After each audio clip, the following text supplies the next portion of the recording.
नमस्कार, मी डी.टी. आंबेगावे, मुख्य संपादक सत्य पोलीस टाइम्स।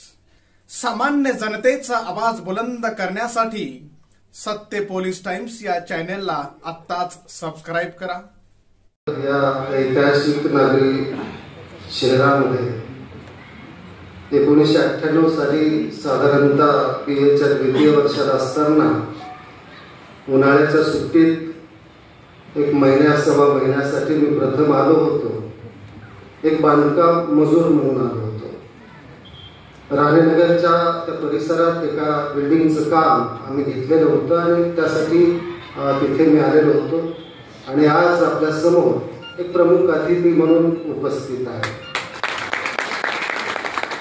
सांगायचा उद्देश एवढाच आहे की माझा जो काही प्रारंभ आहे तो कुठून झाला याची जाणीव आपल्यापर्यंत पोहोचावी। माझा जन्म अशा कुटुंबामध्ये झाला ज्या कुटुंबानं कधी शाळेचं दार बघितलेलं नव्हतं, परंतु आजीनं शाळेमध्ये बसवताना एक दोन शब्दांचं वाक्य उच्चारलं होतं जे आजही जीवनभर पुरेल एवढी प्रेरणा देतं। ते वाक्य होतं, बाळा बाबासाहेबांसारखं शिक। बाळा बाबासाहेबांसारखं शिक या दोन शब्दांच्या वाक्याची प्रेरणा घेऊन मी माझ्या जीवनाचा प्रवास करतो आहे आणि आपल्या समोर व्यक्त होणं मला याच दृष्टीने आवश्यक वाटतं की ज्या बाबासाहेबांच्या जीवनाची प्रेरणा घेऊन मी शिकलो आणि माझा जीवन प्रवास करतो आहे, त्याच बाबासाहेबांचे पंतू अक्षय आंबेडकर यांना पीएचडीचं मार्गदर्शन मी केलं आणि त्यांना पीएचडी देण्याचं जे काही सद्भाग्य आहे किंवा जे काही उत्तरदायित्व आहे ते माझ्या हातून झालं आणि म्हणून प्रारंभीच्या गोष्टी आपल्या समोर स्पष्ट करणं आवश्यक आहे। या दृष्टीनं भारतीय प्रजासत्ताकाची अमृत महोत्सवी वाटचाल या विषयाची मांडणी उपलब्ध वेळेमध्ये मी साधारणतः आपल्या समोर करेन आणि मांडणी करताना प्रामुख्यानं 4 ते 5 टप्प्यांवर ती मांडणी आपल्या समोर पोहोचवण्याचा प्रयत्न करेन। प्रथमतः हा विषय आपण का समजून घेतला पाहिजे या देशाचा नागरिक या नात्यानं त्याचे 2-3 घटकांची चर्चा आपण करूया। त्यानंतर संकल्पनात्मक दृष्टिकोनातून गणराज्य, लोकशाही आणि संविधानवाद या संकल्पनांची मुळं काय आहेत आणि ज्याची भारताच्या प्रजासत्ताकाशी काय नातं आहे याची एक उमज आपण पुढे नेऊया। त्याच्या पुढे जाऊन भारतीय संविधानाच्या प्रजासत्ताकाचं अमृत महोत्सवी आकलन करत असताना आपल्याला भारतीय संविधानानं प्रजासत्ताकाचं जे काही स्वरूप दिलेलं होतं, जी काही तत्व प्रणाली दिलेली होती, जी काही उद्दिष्ट दिलेली होती, जी काही भारतीय संविधानाची ध्येय रचना आपल्या समोर होती, त्याच्या दृष्टिकोनातून आपण आपल्या प्रजासत्ताकाची वाटचाल समजून घेऊया आणि समजून घेत असताना आज भारतीय प्रजासत्ताकाचा विपर्यास कशा पद्धतीनं पुढे आलेला आहे आणि त्याला आपण या देशाचा नागरिक या नात्यानं, बाबासाहेबांचा अनुयायी या नात्यानं आपण कसा प्रतिसाद दिला पाहिजे, आपली नेमकी भूमिका कशी असली पाहिजे याची एक साधारणतः मांडणी करण्याचा माझा प्रयत्न असेल। मला कल्पना आहे वेळेचा कदाचित अभाव असू शकतो, परंतु मी ज्याला आपण म्हणतो सुपारीबाज बघता नाही। मी कुठेही जाताना मला काय मानधन मिळणार आहे, काय सुविधा मिळणार आहे ते कधीही विचारत नाही। मी फक्त एवढं विचारतो मला बोलण्यासाठी किती वेळ मिळणार आहे आणि तो वेळ जर पुरेसा असेल तर मी कुठली अपेक्षा न ठेवता तिथे पोहोचण्याचा प्रयत्न करतो। कारण पुरेसा वेळ मिळाला नाही तर जो काही विषय आहे तो खऱ्या अर्थानं पोहोचवता येत नाही आणि म्हणून हा विषय आपल्यापर्यंत पोहोचवण्याचा मी माझ्या परीने प्रयत्न करेन। मित्रहो, या विषयाची प्रस्तुतता आपल्या समोर ठेवताना प्रारंभीच मला हे स्पष्ट करणं गरजेचं वाटतं की 25, 50, 75, 100 हे काही आकडे आहेत। प्रत्येक व्यक्तीच्या जीवनामध्ये, प्रत्येक समाजाच्या जीवनामध्ये आणि कुठल्याही राष्ट्राच्या एकूण इतिहासामध्ये आकड्यांना महत्वाचं स्थान असतं। कारण या आकड्यांच्या त्या थांब्यावर आपण मागे काय होतो आणि तो प्रवास आपण कसा केला, कुठे आपल्या चुका झाल्या आणि आपण कुठे गती घेऊ शकलो असतो याचं अवलोकन करत भविष्याची दिशा आपल्याला निश्चित करता येऊ शकते। आणि या दृष्टिकोनातून या देशाचा नागरिक या नात्यानं ज्यावेळी आपण अवलोकन करतो आपल्या भारतीय समाज समूहाचं, समाज मनाचं आणि एकूणच सामाजिक नजरेचं, त्यावेळी बाब आपल्याला प्रकर्षानं जाणवते की आपण आपल्या राष्ट्रवादाच्या आणि राष्ट्रीयत्वाच्या ज्या काही भावना आहेत त्या अतिशय पातळ करून ठेवलेल्या आहेत। म्हणजे 15 ऑगस्टला, 26 जानेवारीला आपण सकाळी लवकर उठलो, पांढरे स्वच्छ कपडे घातले, राष्ट्रध्वजाला सलामी दिली की आपल्याला वाटतं या देशाचा नागरिक या नात्यानं आपण जागरूक आहोत. भारत पाकिस्तानच्या क्रिकेटच्या मॅच वेळी भारत जिंकल्यानंतर फटाके वाजवले, मिरवणूक काढली की आपल्याला वाटतं या देशाचा नागरिक या नात्यानं आपण कर्तव्य बजावण्यामध्ये कुठेही कमी नाही आहोत. एखाद्या देशात आपल्या कुठेतरी बॉम्बस्फोट झाला, कुठेतरी अतिरेकी हल्ला झाला, आपल्या एखाद्या शत्रू राष्ट्रानं आपल्यावर आक्रमण केलं की आपण निषेध मोर्चे काढतो, पाकिस्तान सारख्या, चीन सारख्या राष्ट्रांना शिव्या देतो आणि मग आपण खरे राष्ट्रभक्त आहोत त्याचे सर्टिफिकेट्स वाटणाऱ्या काही स्वयंघोषित राष्ट्र संघटना इथे आहेत आणि आपल्याला असं वाटतं की आपण या देशाचा नागरिक या नात्यानं, राष्ट्रवादाच्या नात्यानं पूर्ण कर्तव्य पार पाडलेलं आहे. परंतु मित्र, भारत पाकिस्तानच्या क्रिकेटच्या मॅच वेळी आपल्या अंगावर येणारे राष्ट्रीयत्वाचे शहारे हे खऱ्या अर्थानं राष्ट्रीयत्वाचे शहारे नसतात की ज्या संविधानानं आपल्याला खऱ्या अर्थानं नवा श्वास दिला, खऱ्या अर्थानं नवा समाज निर्माण करण्याचं स्वप्न दिलं, खऱ्या अर्थानं माणूसपणाची आपली ओळख केली. त्या संविधानानं आपल्याला कुठली तत्वप्रणाली दिली आहे, ती तत्वप्रणाली आपण आपल्या जीवनामध्ये, समाजामध्ये आणि राष्ट्रामध्ये रुजवण्यासाठी काय करतो आहोत याच्या साथीच आपली समज जर प्रगल्भ असेल तर ते राष्ट्रीयत्वाच्या दृष्टीने टाकलेलं पहिलं पाऊल असेल. देशाच्या संविधानानं आपल्याला दिलेलं उद्दिष्ट, न्यायावर आधारित समाज रचना निर्माण करण्याचं स्वप्न पूर्ण करण्यासाठी आपण किती प्राणपणानं काम करतो, किती मनापासून आपण आपलं योगदान देतो, समाजामध्ये हा विचार रुजवण्यासाठी किती झटतो आहोत, हे जर आपण काही करत असू तर हे खऱ्या अर्थानं राष्ट्रीयत्वाचं कार्य आहे. परंतु राष्ट्रीयत्वाच्या मूळ विचारांपासून, राष्ट्रीयत्वाच्या मूळ संकल्पनांपासून, राष्ट्रीयत्वाच्या अशा पद्धतीच्या अस्मितेच्या प्रश्नांकडे लोकांना घेऊन नेलं जातं आणि या दृष्टिकोनातून आपण या देशाचे सुजाण नागरिक या नात्यानं, या देशाच्या प्रजासत्ताकाच्या अमृत महोत्सवी वाटचालीच्या निमित्तानं खऱ्या अर्थानं आपण या विषयाच्या दृष्टीनं संवादी होणं गरजेचं मला वाटतं. या निमित्तानं दुसरा एक प्रस्तुततेचा मुद्दा आपल्या समोर ठेवणं मला गरजेचं वाटतं की भारत स्वतंत्र झाल्यानंतर या भारतानं जगाला अशी कुठली सर्वश्रेष्ठ देणगी दिली ज्याच्यामुळे जग आज भारताकडे आदरानं बघतं आहे. त्याचं एका शब्दामध्ये उत्तर द्यायचं झालं तर भारतीय संविधान ही भारतानं जगाला दिलेली सर्वश्रेष्ठ देणगी आहे आणि या अर्थानं जग आज भारताकडे एका आदरार्थानं बघतं आहे. म्हणजे 1789 नंतर ज्या ज्या देशांमध्ये राज्यघटना निर्माण झाल्या, संविधान निर्माण झाली, त्यांचं एकूण सरासरी आयुर्मान काढलं तर 17 वर्षाचं आयुर्मान आहे. भारतीय संविधान आज 75 वर्ष पूर्ण करत आहे. दुसऱ्या महायुद्धानंतर ज्या 12 देशांमध्ये संविधानवादावर आधारित संविधान निर्माण झाली त्याच्यातल्या केवळ 3 देशांमध्ये संविधान आज जशी मूळ स्वरूपात होती तशी टिकून आहेत. त्याच्यापैकीचा एक देश आहे दक्षिण कोरिया, दुसरा देश आहे तैवान आणि तिसरा देश आहे तो भारत. दक्षिण कोरिया आणि तैवानवर अमेरिकेचा आशीर्वाद आहे, त्यांच्या आशीर्वादाने तिथलं सरकार चालू आहे. परंतु भारतामध्ये जे काही संविधानावर आधारित लोकशाहीचा प्रयोग राबवला गेला हा आज जगातल्या पाश्चात्य विचारवंतांना, तत्ववेत्यांना एक कुतूहलाचा विषय झालेला आहे, एक अभ्यासाचा विषय झालेला आहे, एक संशोधनाचा विषय झालेला आहे. आणि म्हणून जगभरातले तत्वचिंतक, जगभरातले अभ्यासक हे भारतीय संविधानाचा अभ्यास करण्यासाठी भारतामध्ये येतात. मात्र भारतीय लोक मात्र त्या संविधानाकडे त्या गांभीर्याने बघताना आपल्याला दिसत नाही आणि म्हणून त्या दृष्टीने आपण या विषयाचं आकलन त्या गांभीर्याने घेऊन जाण्याचा प्रयत्न करूया. तिसरा एक महत्वाचा मुद्दा या निमित्ताने आपल्यासमोर ठेवणं मला गरजेचं वाटतं हा विषय प्रस्तुत करताना की आपल्या चळवळीमध्ये, पुरोगामी विचारांमध्ये प्रामुख्याने एक वाक्य सारखं उच्चारलं जातं. म्हणजे डॉक्टर नरेंद्र दाभोळकरांचा खून झाला, कॉम्रेड पानसरेंचा खून झाला, कलबुर्गींचा खून झाला, गौरी लंकेश यांचा खून झाला. प्रत्येक वेळी एक वाक्य उच्चारलं गेलं की तुम्हाला आमची माणसं मारता येतील परंतु त्यांचे विचार मारता येणार नाही. हे आपल्याला जरी महत्वाचं वाटत असलं वाक्य तरी बाबासाहेबांचे अनुयायी म्हणून बाबासाहेबांचं या संबंधीचं आकलन काय होतं हे समजून घेणं गरजेचं आहे. न्यायमूर्ती रानडे यांच्या जन्मशताब्दी वर्षाच्या निमित्तानं बाबासाहेबांनी एक भाषण दिलं होतं. जे भाषण पुढे रानडे, गांधी आणि जीना या नावानं पुस्तक रूपानं प्रकाशित झालं. त्या पुस्तकामध्ये, त्या व्याख्यानामध्ये बाबासाहेब असं म्हणतात की या देशातल्या प्रतिगामी व्यवस्थेचा माणसं मारण्यापेक्षा विचार मारण्याचा वेग जास्त आहे. आणि म्हणून आज आपण जर कल्पना केली तर पुढच्या पिढ्यांना कदाचित हे सांगून विश्वास वाटणार नाही की सरदार वल्लभभाई पटेल हे तेच सरदार वल्लभभाई पटेल आहेत ज्यांनी RSS ला महात्मा गांधींचा खून करण्यासाठी जबाबदार धरलेलं होतं आणि RSS वर बंदी घातलेली होती. हे तेच सरदार वल्लभभाई पटेल आहेत ज्या सरदार वल्लभभाई पटेलांनी कधी काळी काँग्रेसचं नेतृत्व केलं. एवढं त्याला या प्रतिगामी व्यवस्थेनं आपलंसं करून टाकलेलं आहे.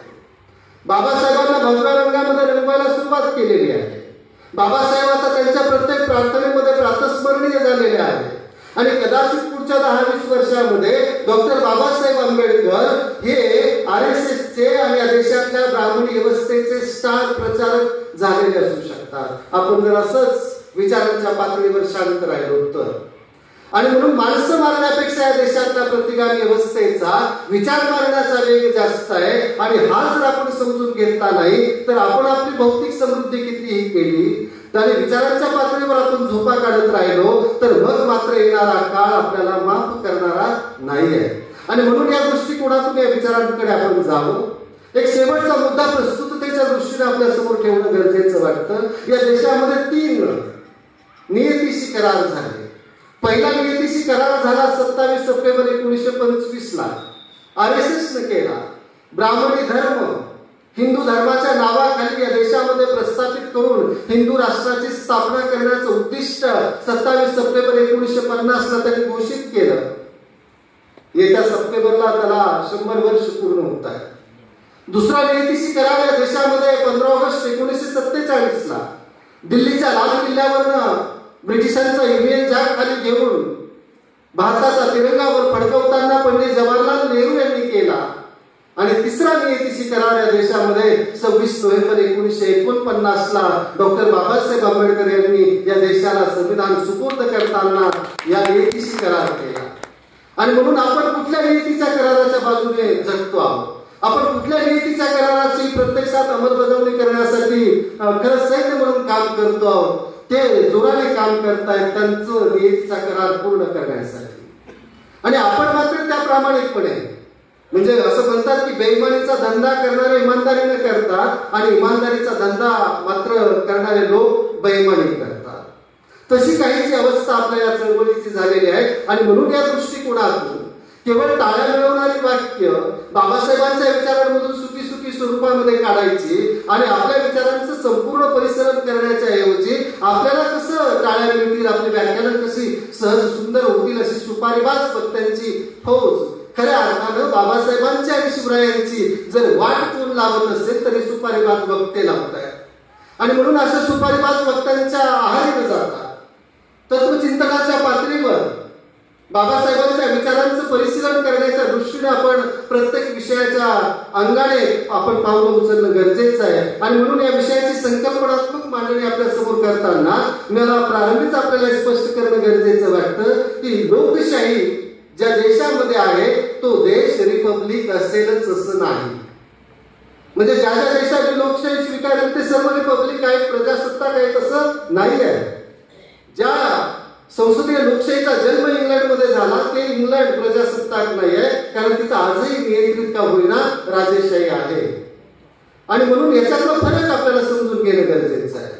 आज या फार आता खोलात याच्यात जात नाही, खरं तर याची खूप डिटेल्स मांडणी करणं गरजेचं होतं. परंतु 2025 ला मागच्या 15 दिवसापूर्वी संपूर्ण जगामध्ये ज्या संस्थेचा सर्वे मान्य केला जातो त्या संस्थेनं विलोम नावाचे एक रिसर्च इन्स्टिट्यूट आहे, त्यांनी एक सर्वे केलेला आहे आणि ते खूप वर्षापासून करतात. हा सर्वे करताना त्यांनी 202 देशांचा अभ्यास केला.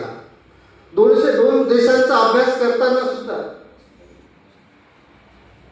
202 देशांचा अभ्यास करताना त्यांनी 31 लाख लोकांचं सॅम्पल घेतलं, त्यांचं सर्वेक्षण केलं. 600 पॅरामीटर्स त्यांनी अभ्यासले त्याच्यासाठी. आणि हे 600 पॅरामीटर्स अभ्यासताना त्यांनी त्या 31 लाख लोकांचा अभ्यास करून या 202 देशांची लोकशाहीच्या दृष्टीनं 4 भागात वर्गवारी केली मागच्या 15 दिवसांपूर्वी.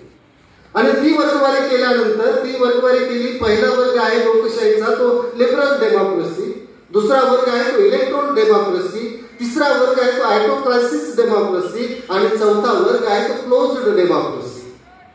आता या 4 वर्गवारीमध्ये आपण जर बघितलं तर लिबरल डेमोक्रेसीमध्ये अशा देशांचा समावेश होतो ज्या देशांमध्ये खऱ्या अर्थानं पारदर्शकता असते, खऱ्या अर्थानं उत्तरदायी सरकार असतं, खऱ्या अर्थानं लोकांचा सहभाग परिपूर्ण असतो, विरोधी पक्षाचं अस्तित्व हे मजबूत असतं, लोकशाहीचे जे काही आवश्यक घटक आहेत ते नीतिमान समाजाची निर्मिती झालेली असते. अशा देशांचा समावेश टेव्ही डोम ही या पहिल्या गटामध्ये करते, ज्याला लिबरल डेमोक्रेसी म्हटलं जातं. दुसरा गट जो आहे तो इलेक्ट्रॉन डेमोक्रेसीचा. या इलेक्ट्रॉन डेमोक्रेसीच्या देशांमध्ये काय असते स्थिती, तर तिथं जे काही सत्तेचं हस्तांतरण होतं ते अहिंसक पद्धतीनं सरदशीर मार्गाने होतं. त्याचबरोबरीनं तिथं ज्या निवडणुका होतात त्या बऱ्यापैकी पारदर्शक असतात, त्याला लोक सहभागी होतात. तिथं राजकीय पक्षांचं अस्तित्व, विरोधी पक्षांचं अस्तित्व फार मजबूत नसलं तरी डोळ्यात भरण्या एवढं तरी बऱ्यापैकी असतं. अशा देशांना साधारणतः इलेक्ट्रॉन डेमोक्रेसी म्हटलं जातं. तिसरा जो देश आहे त्या देशाचं अगदीच आपल्याला वर्णन करायचं झालं तर असं म्हणता येईल की एखादा जर आपला नातेवाईक जर मरणासन्न अवस्थेमध्ये असेल आणि त्याची बातमी आपल्याला द्यायची असेल आपल्या जवळच्या नातेवाईकांना, तर साधारणतः आपण लगेचच बोलत नाही की तो गेला किंवा त्याची डेथ झाली. आपण जरा स्टेप बाय स्टेप जातो आणि मग आपण सांगतो की अरे 2-3 दिवस झालं त्याने अन्न पाणी सोडलेलं होतं, आता त्याने मानस टाकलेली आहे. आता ही जी ऑटोक्रायसिस डेमोक्रेसी असते त्याच्यात डायरेक्ट डिक्लेअर केलं जात नाही लोकशाहीचा पोपट मेला आहे म्हणून, त्याच्यामध्ये सांगितलं जातं लोकशाहीच्या पोपटाने मान टाकलेली आहे. म्हणजे तिथं ज्या काही इलेक्शन्स होतात त्या इलेक्शन्स पारदर्शकपणे होत नाहीत, तिथलं सरकार खऱ्या अर्थानं उत्तरदायी नसतं, लोकांचा सहभाग हा नावापुरता असतो किंवा एका प्रभावाने ग्रासलेला असतो. अशा देशाला ऑटोक्रायसिस डेमोक्रेसी म्हटलं जातं. आणि क्लोज्ड डेमोक्रेसी म्हणजे जिथं लोकशाहीचा पोपट मेलेला आहे, त्याची जिवंत होण्याची, जागी होण्याची कुठलीही शक्यता उरलेली नाही. जसं रशियामध्ये पुतीनची लोकशाही असेल, चायनामध्ये कम्युनिस्ट पक्षाची लोकशाही असेल किंवा आणखी पाकिस्तानमधली लोकशाही असेल, याला क्लोज्ड डेमोक्रेसी मध्ये गणलं जातं. आपण कुठे आहोत? 1952 पासून 2016 पर्यंत आपल्या देशाचा समावेश हा इलेक्ट्रॉन डेमोक्रेसी मध्ये केला जात होता, हा लिबरल डेमोक्रेसी मध्ये कधीही केला गेला नाही. 2017 पासून आपण आता इलेक्ट्रॉन डेमोक्रेसीतून कुठे आलोय? क्रायसिस डेमोक्रेसी मध्ये आलोय, ऑटोक्रायसिस डेमोक्रेसी मध्ये आलोय. आपल्या पोपटाने आता मान टाकलेली आहे. तो जर असाच एक इलेक्शन अजून जर राहिला तर तो पोपट मरून क्लोज्ड डेमोक्रेसी मध्ये आपण जाऊ ही डोमने शक्यता वर्तवलेली आहे. ही मी नाही सांगत आहे, एखाद्या महाविद्यालयाच्या ग्रंथालयामध्ये अभ्यास करून मी नाही सांगत आहे. तर ज्या संस्थेनं 31 लाख लोकांचं वास्तवामध्ये सर्वेक्षण करून, जमीन पातळीवरचं सर्वेक्षण करून भारताच्या लोकशाही विषयीची चिंता व्यक्त केलेली आहे. आणि म्हणून या दृष्टिकोनातून आपण याचं अवलोकन करणं मला गरजेचं वाटतं की आपण आता हे वास्तव स्वीकारलं पाहिजे की या देशाची लोकशाही ही ऑटोक्रायसिस डेमोक्रेसी मध्ये आहे आणि ती सुद्धा भारताच्या प्रजासत्ताकीय अमृत महोत्सवी वर्षामध्ये आहे. आणि अशा वेळी आपण खऱ्या अर्थानं सजग होण्याची सर्वाधिक नितांत गरज आहे. आणि म्हणून या दृष्टिकोनातून आपण ज्या वेळेस आपल्या भारतीय संविधानानं दिलेला ध्येयवाद, भारतीय प्रजासत्ताकाचं स्वरूप काय आहे, त्याची वास्तवता काय आहे याचं अवलोकन केलं तर आज कार्यक्रमाच्या सुरुवातीला आपण इथं प्रास्ताविकेचं वाचन केलं. हे प्रास्ताविकेचं वाचन सरळ न करता एक क्षण आपण जर थांबलो, आम्ही भारताचे लोक म्हणजे काय, खरंच आपण भारताचे लोक आहोत का, हा प्रश्न आपल्याला विचारला पाहिजे. कोण कोण आज आम्ही भारताच्या लोक मध्ये येतं? कारण लोक या संकल्पनेमध्ये कोण येतं हा महत्वाचा घटक आहे. नुसतंच वाक्य फेकून नाही चालत आम्ही भारताचे लोक. कारण अमेरिकेमध्ये अमेरिकेच्या राज्यघटनेने सुद्धा आम्ही लोक शब्द वापरला, परंतु 1950च्या दशकापर्यंत तिथल्या काळ्या लोकांचा समावेश आम्ही अमेरिकेच्या लोकमध्ये होत नव्हता. 1922 पर्यंत इंग्लंडमध्ये तिथल्या स्त्रियांचा समावेश आम्ही लोकमध्ये होत नव्हता. 1935 पर्यंत आम्ही लोकमध्ये भारतात केवळ 13% लोकांचा समावेश होत होता. आज या भारताच्या प्रजासत्ताकाचं अमृत महोत्सवी वर्ष साजरं करत असताना आम्ही लोकमध्ये म्हणजे कोण? जर आम्ही भारताचे लोक 140 कोटी असू तर या देशामध्ये केवळ मुस्लिम आहे आणि म्हणून त्याने काहीतरी गोमांस त्याच्या जवळ ठेवलेला आहे आणि म्हणून त्याला टिचून मारलं जात असेल, त्याचं मॉब लिचिंग केलं जात असेल, तर मुस्लिमांना आम्ही लोक या संकल्पनेमध्ये आपण बघतो आहोत का? या देशाच्या प्रजासत्ताकीय अमृत महोत्सवामध्ये सुद्धा एक विद्यार्थी तिसरीतला मध्य प्रदेशात शिक्षकांच्या पाण्याला भरलेल्या माठाला स्पर्श करतो म्हणून शिक्षक त्याला मारतो आणि त्या मारहाणीमध्ये तिसरीतल्या त्या विद्यार्थ्याचा मृत्यू होतो. त्या दलित समाजाला तुम्ही आम्ही लोक मध्ये समावेश करता का? एक युपी मध्ये दलित तरुण घोड्यावरून वरात काढतो म्हणून त्याचे पाय कापले जातात, त्याला गोळ्या घातल्या जातात. त्या लोकांना तुम्ही आम्ही भारताचे लोक मध्ये समावेश करता का? आणि म्हणून आम्ही लोक मध्ये म्हणजे कोण?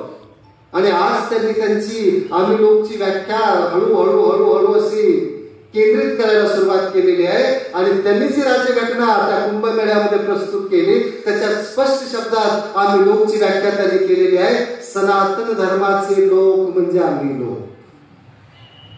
या देशातले केवळ सनातन धर्माचे लोक म्हणजे आम्ही लोक ही व्याख्या ज्यावेळेस प्रस्तुत होईल त्यावेळेस या देशातला 85% समाज आपोआप आम्ही लोकच्या कक्षेबाहेर जाईल, त्या व्याख्येच्या बाहेर जाईल. आणि म्हणून संविधानानं प्रस्तुत केलेला आम्ही लोकचा जो काही ध्वनित अर्थ आहे, जो काही व्यापक अर्थ आहे, तो आपल्याला शेवटच्या माणसापर्यंत स्तरापर्यंत आपल्याला घेऊन जाणं गरजेचं आहे. आणि या दृष्टिकोनातून भारतीय संविधानाचं जे स्वरूप आपल्या समोर प्रस्तुत केलेलं आहे त्या आम्ही लोकच्या माध्यमातून खरं तर त्यांनी आपल्याला सांगितलं 26 जानेवारीला 1950 हे संविधान अंमलात आलं. त्याच दिवशी आम्ही लोक मध्ये संपूर्ण भारतीयांचा समावेश झाला. सामाजिक आर्थिक दृष्ट्या आपण पाश्चात्यांच्या खूप मागे होतो, परंतु राजकीय दृष्ट्या आपण एवढी मोठी उडी घेतली की आपण त्यांच्यापर्यंत येऊन पोहोचलो. आणि ती स्थिती अशी होते म्हणजे माझ्या स्टाफ मध्ये मी प्राध्यापक आहे, आम्हाला 2.5-3 लाख रुपये पगार आहे. 2.5-3 लाख रुपये पगार असताना सुद्धा आम्ही मारुती 800 मधून फिरत असतो. आणि आमच्याच महाविद्यालयाच्या स्टाफ मधला जो शिपाई आहे त्याला 30-40 हजार पगार आहे आणि त्याने इनोवा कार जर विकत घेतली तर आमची पहिली प्रतिक्रिया काय असते? याला काय गरज आहे? याला पगार तरी आहे का तेवढा? हा हप्ते कसे भरेल? याने हप्ते नाही भरले तर ती गाडी उडून नेतील लोक. तुला काय करायचं?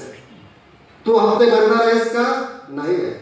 तू आज मारुती 800 मधून फिरतोय, 3.5 लाख रुपये पगार असताना, तो 20-30 हजार रुपये पगार असताना इनोवा मधून फिरण्याचा आनंद घेतोय. हा आनंद त्याच्यासाठी मोठा आहे हप्त्यापेक्षा, EMI पेक्षा, कर्जापेक्षा.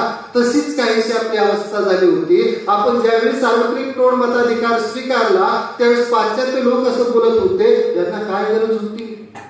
अशा पद्धतीचा सार्वत्रिक प्रौढ मताधिकार टिकेल का लोकशाही?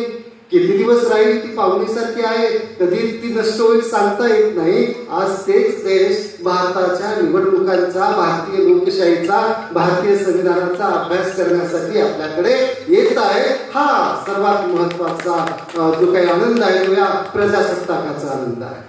आणि हा आनंद आपल्याला वृद्धिंगत करायचा असेल, संविधानाला अपेक्षित समाज रचनेपर्यंत तो घेऊन जायचा असेल तर संविधानानं आपल्याला जे स्वरूप दिलेलं आहे डेमोक्रेसीचं, संविधानानं आपल्याला जे स्वरूप दिलेलं आहे गणराज्य किंवा प्रजासत्ताकाचं, त्याच्यामध्ये म्हणजे प्रजासत्ताकामध्ये 4 गोष्टी, फार डिटेलमध्ये मी नाही झालं, 4 गोष्टी महत्वाच्या असतात. कुठल्या राज्याला प्रजासत्ताक म्हणावं? एक, त्या देशाचा जो काही राष्ट्रप्रमुख असतो तो वंश परंपरागत पद्धतीने निवडला जात नाही, तर तो निवडण्याचा किंवा तिथे ते पद धारण करण्याचा सर्वांना समान अधिकार असतो.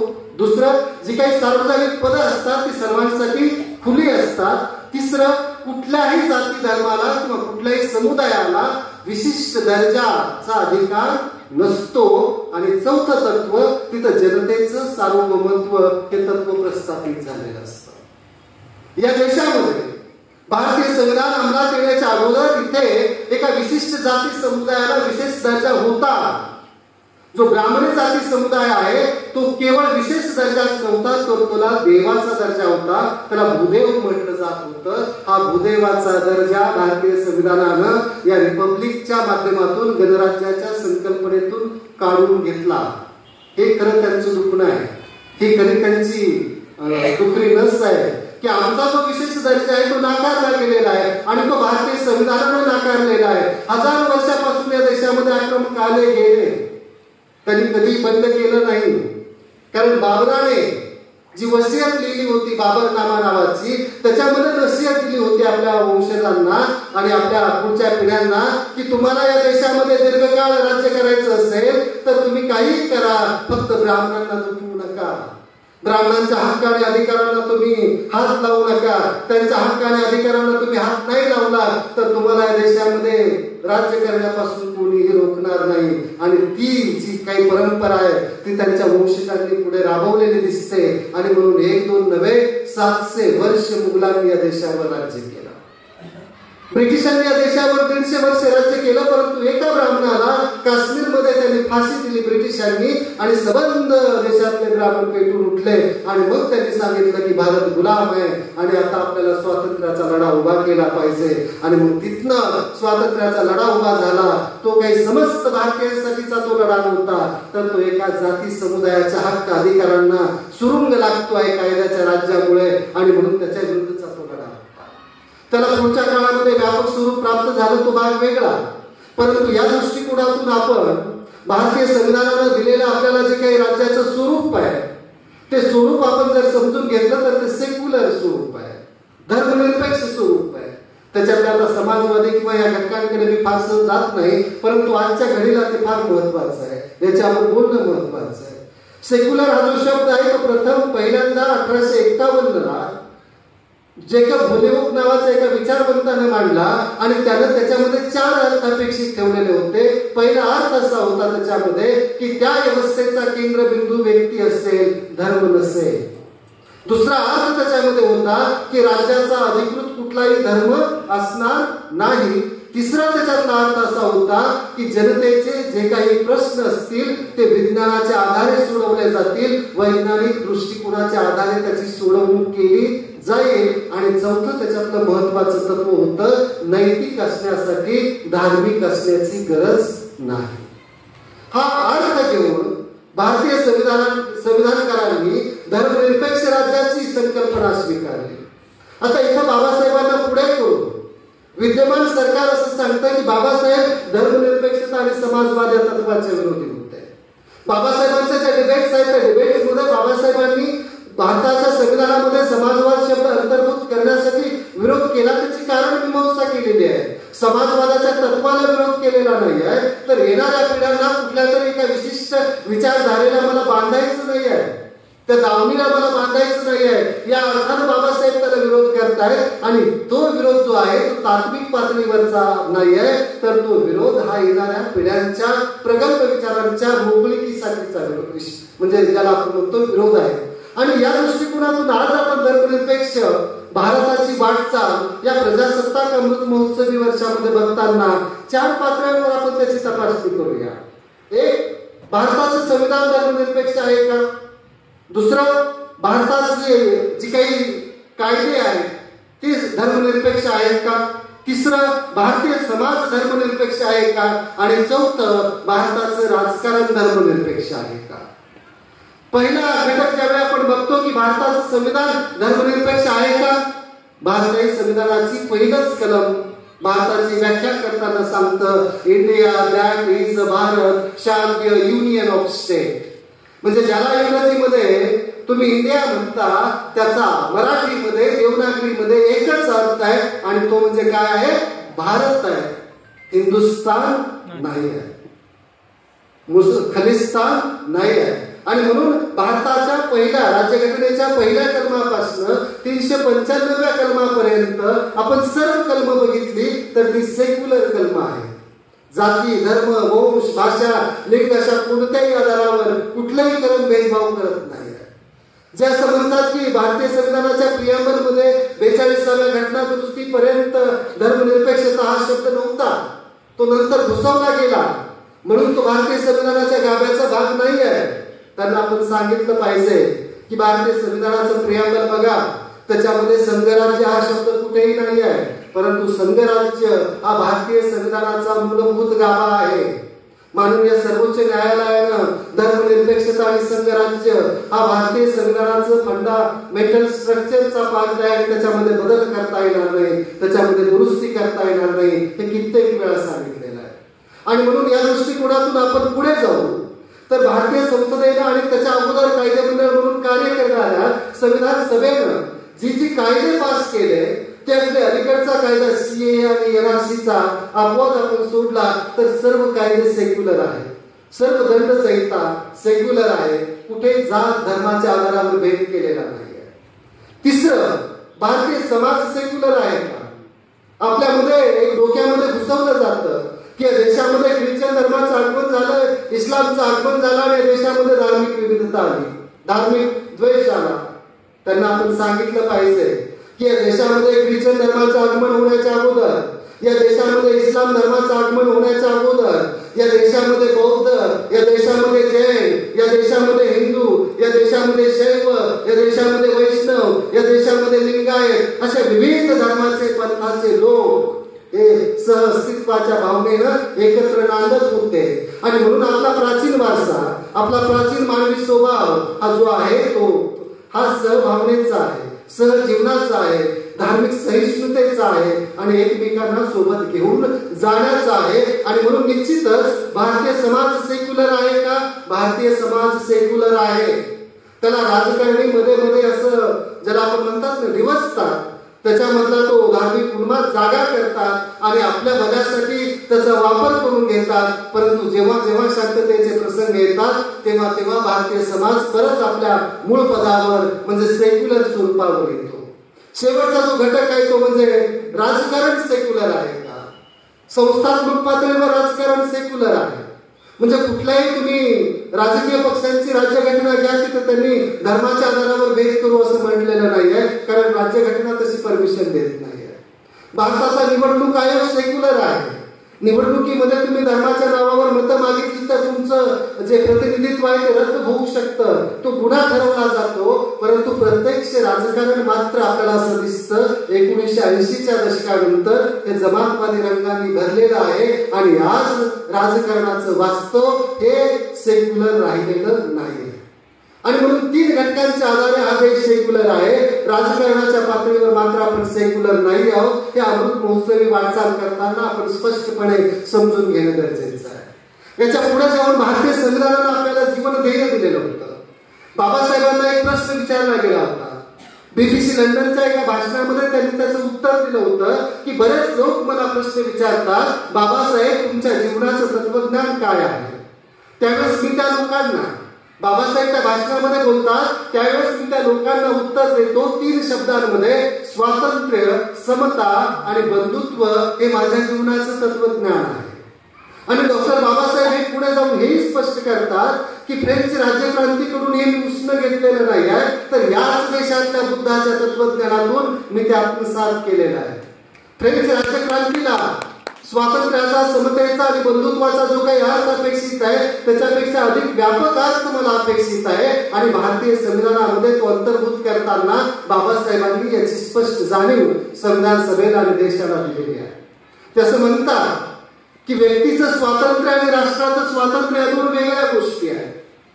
राष्ट्र एका रात्रीमध्ये स्वतंत्र होऊ शकतं. व्यक्ती स्वतंत्र होण्यासाठी पिढ्यानपिढ्यांचा संघर्ष उभा करावा लागतो. आणि व्यक्ती स्वतंत्र होण्याच्या अगोदर जर राष्ट्र स्वतंत्र झालं तर येणाऱ्या स्वतंत्र राष्ट्रामध्ये मग नागरिक निर्माण होत नाहीत, गुलामांच्या पिढ्या निर्माण होतात. आणि गुलामांच्या पिढ्या जेवढ्या निर्माण होतात तेवढ्या अन्यायांच्या मालिका वाढतात.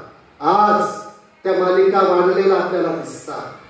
कारण स्वतंत्र व्यक्ती होण्याच्या अगोदर भारत नावाचं राष्ट्र स्वतंत्र झालं. ते कसं स्वतंत्र झालं एक उदाहरण मी आपल्याला देईन. अमर्त्य सेन हे नाव आपण ऐकलं असेल. 5वीला असताना त्यांनी माझ्या देशाचं स्वातंत्र्य नावाचा एक निबंध लिहिला होता. रवींद्रनाथ टागोरांच्या शांतिनिकेतनमध्ये ते शिकत होते. 5वीला असताना त्यांनी माझ्या देशाचं स्वातंत्र्य हा निबंध लिहिताना अशी सुरुवात केली की 15 ऑगस्ट 1947ला हा भारत देश स्वतंत्र झालाय असं एक अवघड वाक्य माझ्या कानावर यायचं. त्याचा अर्थ मला कळायचा नाही. त्यावेळी मी माझ्या आजोबांना विचारलं, बाबा भारत स्वतंत्र झाला म्हणजे नेमकं काय झालं? त्यावेळेस माझ्या आजोबांनी मला 1857च्या त्या उठावापासूनची सर्व कथा सांगितली. ती मला काही फारशी रंजक वाटली पण खरी वाटत नव्हती. पण आजोबांनी सांगितली म्हणून विश्वास बसला. मी घरी गेलो तर माझी ताई जोरजोरात रडत होती आणि रडत रडत बोलत होती, मला माझ्या इच्छेप्रमाणे साधं सहलीला सुद्धा जाण्याचं स्वातंत्र्य नाहीये. तो छोटा अमर्त्य आपल्या ताईला बोलतो, अगं ताई, 15 ऑगस्ट 1947 ला आपला देश स्वतंत्र झालाय ना. त्यावेळेस ती ताई बोलते, आम्हा मुलींना नाही मिळाले ते स्वातंत्र्य, तुम्हा मुलांनाच मिळाले. हा छोटा अमर्त्य आपल्या मामाला फोन करतो, अहो मामा, मला 3 दिवस सुट्ट्या आहेत, बाहेर फिरायला जायचं आहे, घ्यायला या ना. त्यावेळेस मामा तिकडनं बोलतात की अरे बाबा, आम्हाला कुठं आले 4-4 दिवस फिरण्याचं स्वातंत्र्य. हा छोटा अमर्त्य आपल्या मामाला बोलतो, अहो मामा, 15 ऑगस्ट 1947 ला आपला देश स्वतंत्र झालाय ना. त्यावेळेस तो मामा बोलतो, आम्हा कामगारांना नाही मिळाले ते स्वातंत्र्य, ते बड्या बड्या उद्योगपतींना मिळाले. त्यांच्या शेजारी असलेल्या एका उद्योगपतीच्या मुलाला हा अमर्त्य फोन करतो, बोलतो, अरे शांतिनिकेतन मध्ये शिकायला येणार, तिथे मजा असते. तो उद्योगपतीचा मुलगा बोलतो, अरे कुठं आले मला माझ्या मर्जीप्रमाणे शिकण्याचं स्वातंत्र्य. अमर्त्य गोंधळतो, घरामध्ये जातो, आई बाबा जोर जोरात भांडत असतात, आई डोळ्याला पदर लावून रडत असते आणि बोलत असते, काय मला माझ्या मर्जीप्रमाणे साडी घालण्याचं सुद्धा स्वातंत्र्य नाहीये का. त्यावेळेस तो अमर्त्य बोलतो, अगं आई, आपला देश तर 15 ऑगस्ट 1947 ला स्वतंत्र झालाय ना. त्यावेळेस ती आई बोलते, आम्हा बायकांना नाही मिळाले ते स्वातंत्र्य, पण आपल्या छोट्या मुलाचं त्यांना कुतूहल वाटतं, ते दोघेही हसायला लागतात. अमर्त्याचा हा अनुभव, हा काही झोपडपट्टीतल्या कष्टकरी वर्गातल्या मुलाचा अनुभव नाही आहे. ज्याला आपण सुसंस्कृत जीवन म्हणतो, ज्याला आपण सभ्य जीवन म्हणतो, ज्याला आपण उच्च वर्गातलं जीवन म्हणतो, तो अनुभव सुद्धा आपल्याला असं सांगतो की 15 ऑगस्ट 1947 ला हा देश स्वतंत्र झाला, परंतु या देशातला नागरिक, या देशातल्या सर्वच व्यक्ती स्वतंत्र झालेल्या नाही.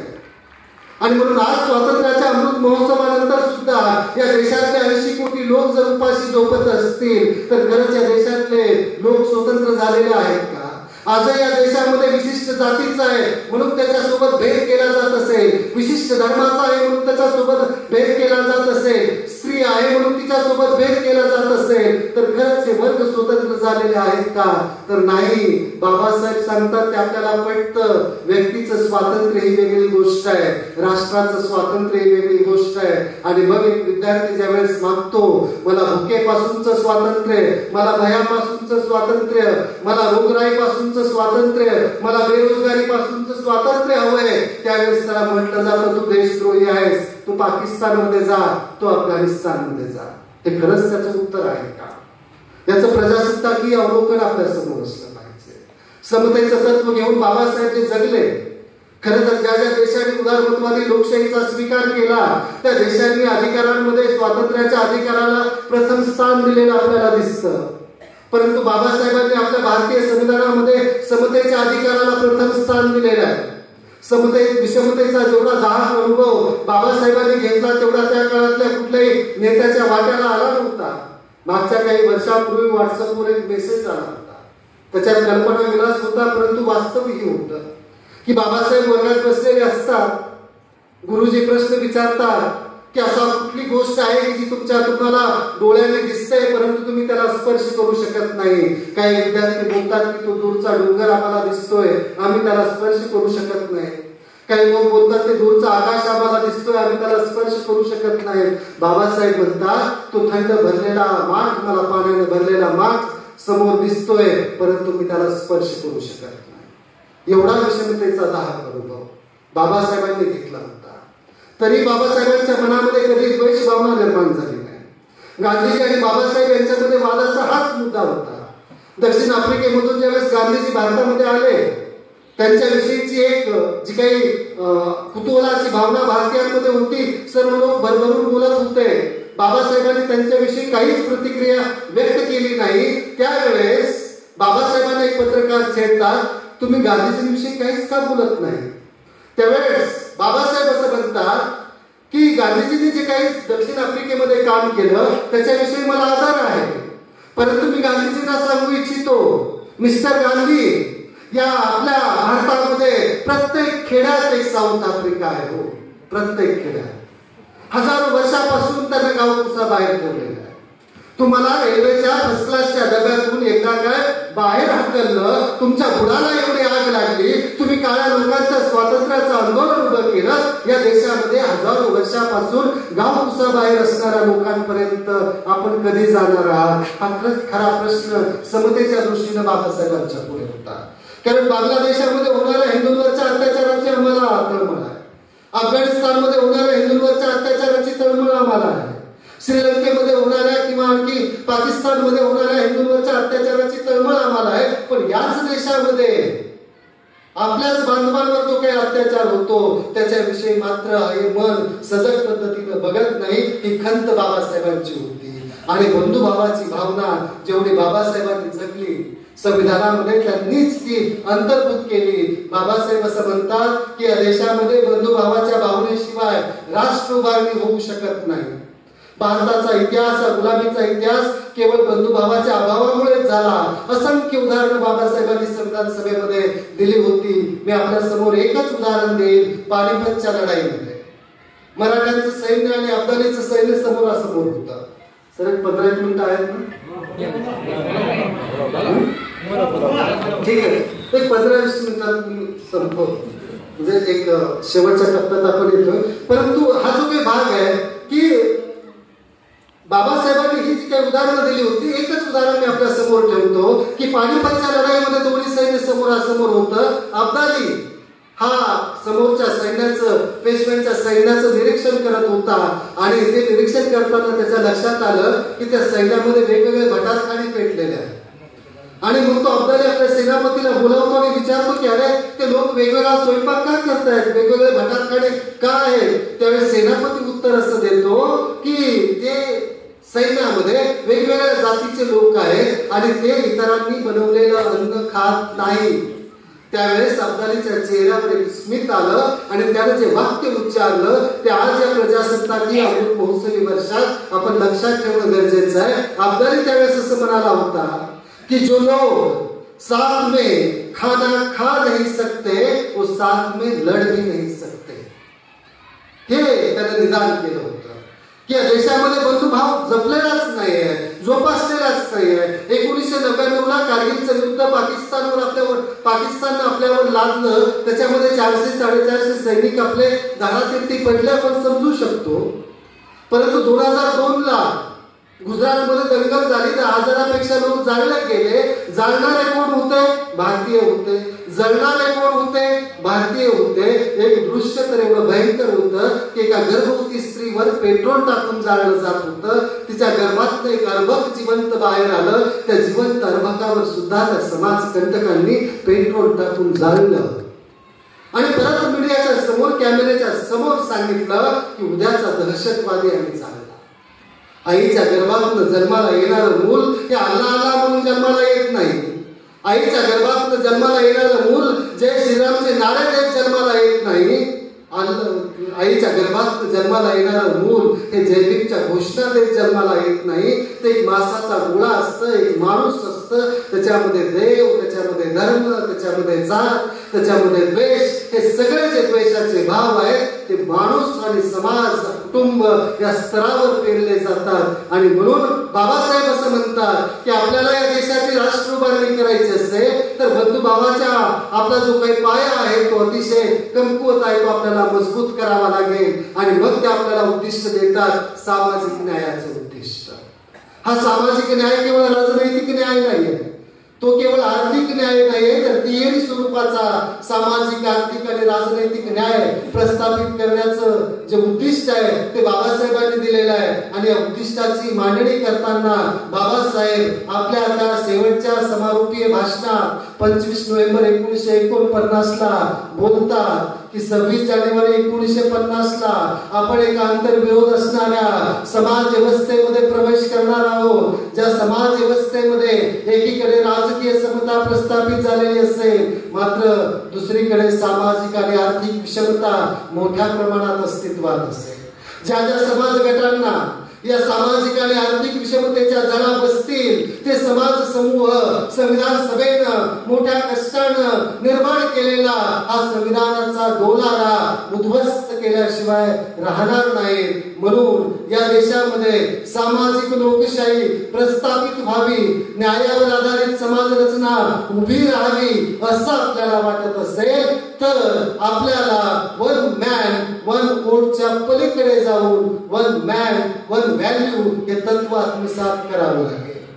केवळ एक व्यक्ती एक मत या तत्वाच्या आधारे पाश्चात्य राष्ट्रांमध्ये कदाचित लोकशाही यशस्वी झाली असेल, परंतु भारतासारख्या प्रचंड विषमता असणाऱ्या, भारतासारख्या प्रचंड दारिद्र्य असणाऱ्या, भारतासारख्या प्रचंड निरक्षरता असणाऱ्या देशामध्ये आपल्याला लोकशाही यशस्वी करण्यासाठी वन मॅन वन व्हॅल्यूचं जे तत्वज्ञान आहे ते बाबासाहेब देताना दिसतात. तत्वज्ञानात्मक पातळीवर आता मी फार बोलत नाही, महत्वाच्या घटकाकडे येतो. एक 10-15 मिनिटांमध्ये मी समारोपाकडे जातोय की आज या प्रजासत्ताकी अमृत महोत्सवी वाटचालीमध्ये काय आहे लोकशाहीचा प्रजासत्ताकाचा विपर्यास तो 3 पद्धतीने झालेला आहे. एक तो नम्र लोकशाहीच्या मॉडेलमधून झाला, दुसरा तो नागरिकांच्या बकालीकरणातून झाला आणि तिसरा तो संविधानाच्या विपर्यासातून झाला. म्हणजे भारतीय प्रजासत्ताकाचा विपर्यास आपण जर अवलोकन केला तर आपल्याला एकीकडे असं दिसतं की निष्क्रिय असलेल्या भारतीय समाजाला सक्रिय करून भारताचा स्वातंत्र्य लढा उभा राहिला, भारताला स्वातंत्र्य मिळालं, भारताला स्वातंत्र्य मिळाल्यानंतर सत्ताधारी वर्गाच्या समोर प्रश्न उभा राहिला की हा सक्रिय झालेला जो समाज आहे त्याला आता शांत करायचं आहे. आणि मग त्याला शांत कसं करायचं असेल त्यांच्या पुढे प्रश्न निर्माण झाला. त्याच्यातलं नम्र लोकशाहीचं मॉडेल पुढे आलं. हे नम्र लोकशाहीचं मॉडेल काय सांगतं?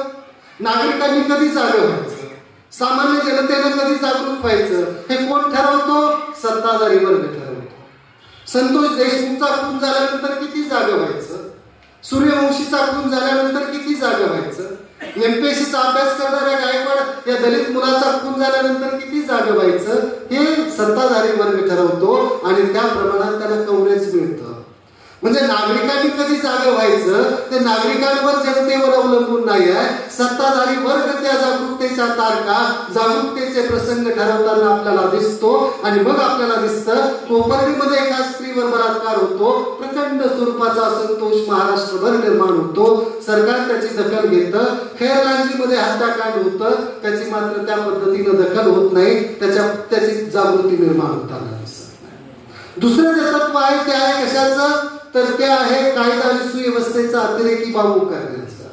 ज्या वेळेला देशातला सामान्य माणूस, ज्या वेळेला देशातला वंचित समूह आपल्या हक्क आणि अधिकारांची भाषा बोलतो त्यावेळी राज्यकर्ता वर्ग असं बोलतो की आता शांतता आणि सुव्यवस्था धोक्यात आली आहे, देशाचं संविधान धोक्यात आलेलं आहे, कायद्याचं राज्य धोक्यात आलेलं आहे. आणि मग वेगवेगळ्या नियमांमध्ये वेगवेगळ्या संचारबंदीमध्ये त्याला अडकवलं जातं आणि याच्यातून मग खऱ्या अर्थानं लोकशाही पद्धतीनं आपल्या हक्क आणि अधिकारांच्या मागण्या मान्य करून घेण्याचा जो काही प्रस्ताव असतो लोकशाहीतला तो इथं आपल्याला या प्रजासत्ताकी अमृत महोत्सवी वर्षामध्ये दिसत नाही. दुसऱ्या पातळीवर नागरिकांचं बकालीकरण झालेलं आहे. ते बकालीकरण 4 पातळ्यांवर झालेलं आहे. एक म्हणजे आपल्या नागरिकांनी विचार करणं आता थांबवलेलं आहे. अंधभक्तांच्या फौज निर्माण झालेल्या आहेत, फॉरवर्ड करणाऱ्या फौज पुढे आलेल्या आहेत. आपण बऱ्याच वेळा म्हणतो की आपण माकडाचे वंशज आहोत. कुणाचे वंशज आहोत? माकडाचे वंशज आहोत. आपण हे समजून घेतलं पाहिजे की आपण माकडाचे वंशज नाही आहोत. माकडा फार तर काय असेल, आपला चुलत भाऊ असेल. ज्या माकडांनी माणूस होण्याचा प्रयत्न केला नाही ते आजही माकडच आहेत. ज्या माकडांमधल्या माणसांनी माणूस होण्याचा प्रयत्न केला त्याची सेफ्टी करण्यासाठी, 4 पायांवरून 2 पायांवर येण्यासाठी, त्याच्या पाठीचा कणा ताट होण्यासाठी, त्याच्या हाताची बोटं सुट्टी होण्यासाठी लाखो वर्षाचा संघर्ष आहे. अरे बाबा, तुला एवढीच लाचारी पत्करायची होती, तुला एवढीच तुझी बुद्धी गहाण ठेवायची होती तर हा लाखो वर्षाचा संघर्ष कशाला केला? तसा सेफ्टीसह 4 पायांवर फिरत राहिला असतास तर बिघडलं कुठे असतं? आणि म्हणून जर आपण माणूस असू तर माणूस म्हणून आपली पहिली ओळख आहे, आपल्या जवळ सदसद विवेक बुद्धी आहे आणि आपल्याला आपले व्यक्तिहित आणि समाजाचं हित समजलं पाहिजे. ते मात्र आज समजताना आपल्या नागरिकांना दिसत नाही आहे. दुसऱ्या पातळीवर आपल्या नागरिकांमधलं धाडस उत्तरोत्तर कमी होत आहे. विचार करा, 15 ऑगस्टला भारत स्वतंत्र झाला, 16 ऑगस्टला असताना मुंबईमध्ये अण्णाभाऊ साठे अमर शेख मोर्चा काढतात आणि बोलतात देश की जनता भूकी है, या आजादी झूठी है.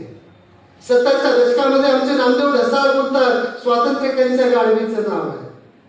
त्या लोकांमध्ये, अडाणी लोकांमध्ये सुद्धा जे धाडस होतं, जी सृजनशीलता होती, ती आमच्यासारख्या PhD झालेल्यांमध्ये सुद्धा ते धाडस नाही आहे, ती सृजनशीलता नाही आहे व्यक्त होण्याची, लोकशाहीचा आपला आवाज बुलंद करण्याची. आणि चौथ्या पातळीवर आपल्याला असं दिसतं की आपले नागरिक आता फेकेचे लोहावे लागले.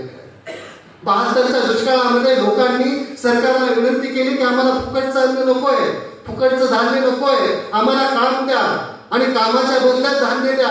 त्यावेळेस नाला बल्लीची कामं आली, तलावांची कामं आली, रस्त्यांची कामं आली, त्या बदल्यात लोकांनी अन्नधान्य घेतलं. आज नागरिक काय आहे तर सगळे भीक मागतायत.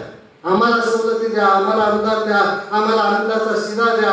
आणि मग असे ऐक खाऊ ज्यावेळी प्रवृत्ती निर्माण होते त्यावेळेस मग ते कुणाचे तरी मांडलिक होतात आणि मांडलिक झालेले नागरिक हा प्रजासत्ताकाचा आशय सजीव करू शकत नाही.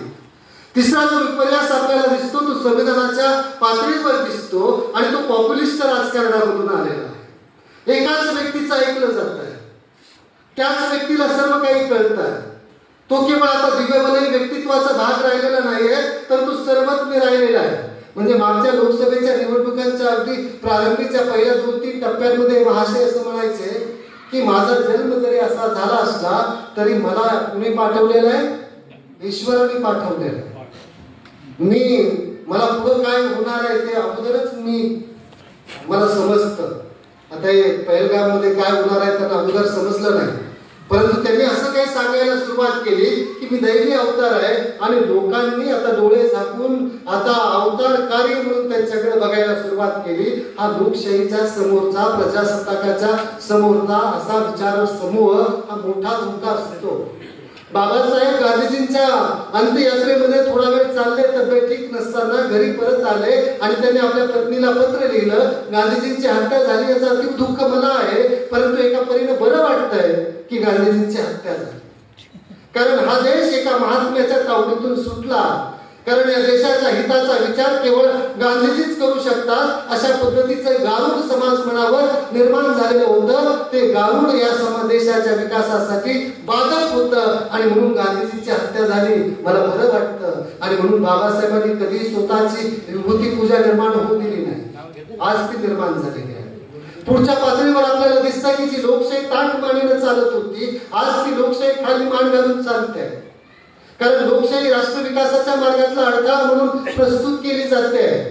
कारण या लोकशाहीच्या मार्गाने आमच्या यांना काम करायला चांगले संधी मिळत नाही अशा पद्धतीची हुकुमशाहीची खुमखुमी लोकांमध्ये निर्माण होते आहे. आणि शेवटच्या पातळीवर मी आपल्याला सांगेल की लोकांमधला सार्वजनिक सदस्य विवेक आता मरणासन्न अवस्थेत आहे. बाबासाहेबांचं एकच उदाहरण मी इथे देईल की बाबासाहेब असं म्हणाले होते वैतागून की मला या देशाचा कंटाळा आला आहे. म्हणजे पाश्चात्य देशांमध्ये जाऊन मोठ्या पदव्या प्राप्त केल्यानंतर सुद्धा त्यांच्या वाट्याला आलेले अस्पृश्यतेचे अनुभव कुठे कमी होत नव्हते. त्यावेळेस बाबासाहेब असं म्हणतात मला या देशाचा कंटाळा आला आहे. विचार करा, बाबासाहेबांनी जर मनात आणलं असतं तर केवळ आपल्या बुद्धी सामर्थ्याच्या जोरावर, केवळ आपल्या ज्ञानाच्या जोरावर त्यांनी आपल्या येणाऱ्या असंख्य पिढ्यांच्या समृद्ध जीवनाची उभारणी करू शकले असते. परंतु बाबासाहेब या पुढे जे बोलतात ते महत्वाचं आहे. मला या देशाचा कंटाळा आला आहे, परंतु माझ्यातला सार्वजनिक संसद विवेक मला माझा स्वतःच्या समाजाच्या आणि देशाच्या अगोदर विचार करू देत नाही. हा सार्वजनिक संसद विवेक आज भारतामध्ये मेलेला आहे. आणि या दृष्टिकोनातून मग आता आपण बाबासाहेबांच्या बोलूया. आपली भूमिका कशी असावी, आपल्याला आता एक भूमिका घेण्याची गरज आहे. मुक्तिबोध यांची एक डायरी होती, त्या डायरीवर पहिलं वाक्य होतं भाई तेरा पॉलिटिक्स क्या है. पॉलिटिक्स हा शब्द भूमिका या अर्थाने मुक्तिबोध वापरतात. एक शायर असं म्हणतो की जब चमन में एक ही फूल के खिलने की इजाजत हो, जब चमन में एक ही फूल खिलने की इजाजत हो तब फूलों से भरा हुआ गुलदस्ता पेश करना भी इनकलाब होता है.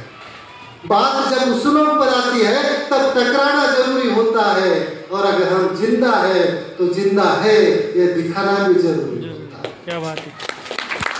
आणि म्हणून आपण केवळ श्वास घेतो आहोत म्हणून आपण जिवंत आहोत. आपण जिवंत आहोत एक नागरिक या नात्याने. आपण जिवंत आहोत बाबासाहेबांची अनुयायी या नात्याने ही भूमिका आपल्याला पुढे घ्यावी लागेल. पुढच्या टप्प्यावर आपल्या मुलांशी, आपल्या तरुणांशी आपल्याला संवादी व्हावं लागेल. त्यांना मोबाईलच्या हवाले करून आईनं मोकळं होणं आणि निवांतपणा उपभोगणं हे आता आपल्या येणाऱ्या पिढ्यांच्या उज्ज्वल भविष्यासाठी योग्य नाही. माझ्याच घरातलं उदाहरण देतो. माझा एक भाचा, त्याला मी सहज म्हटलं, अरे तुझा आयडॉल कोण आहे?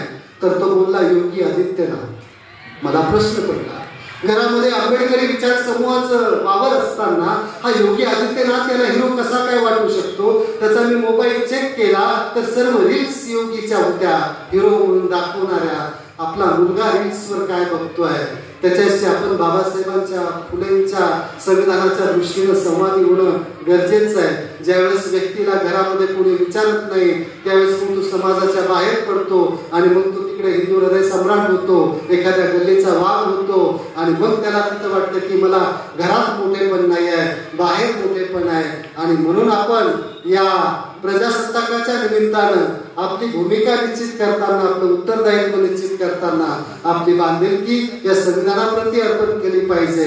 दंगलकार नितीन चंदन शिवेच्या एका कवितेचा संदर्भ देऊन मी सांगेन, समाजाच्या शेवटच्या स्तरापर्यंत आपल्याला जायचं असेल तर ते असं म्हणतात, आपल्याला बऱ्याच जणांना असं सांगितलं जातं, अंधारात जाऊ नकोस.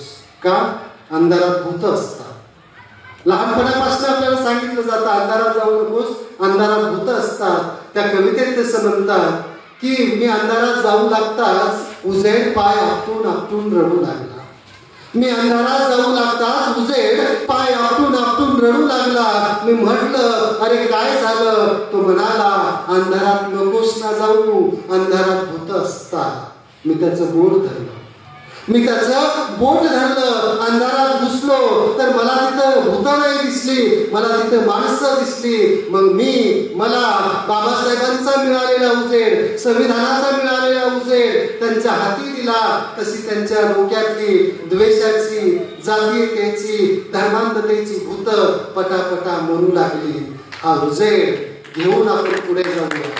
या व्याख्यानाचा समारोप मी शेवटी एका मिनिटाच्या एका कथेतून करेन की आपण बरेच जण असं म्हणतो की आपण काय करू शकतो, आपल्याच्याने काय होणार आहे. एक आजोबा आपल्या नातवाला घेऊन एका समुद्र किनारी फिरायला गेलेले असतात. तेवढ्यात एक मोठी लाट येते, हजारो मासे त्या लाटेवर आदळतात आणि ते म्हातारे आजोबा एक एक मासा उचलून त्या पाण्यामध्ये टाकायला लागतात. त्यावेळेस तो छोटा नातू बोलतो, अहो आजोबा याच्याने काय फरक पडणार आहे?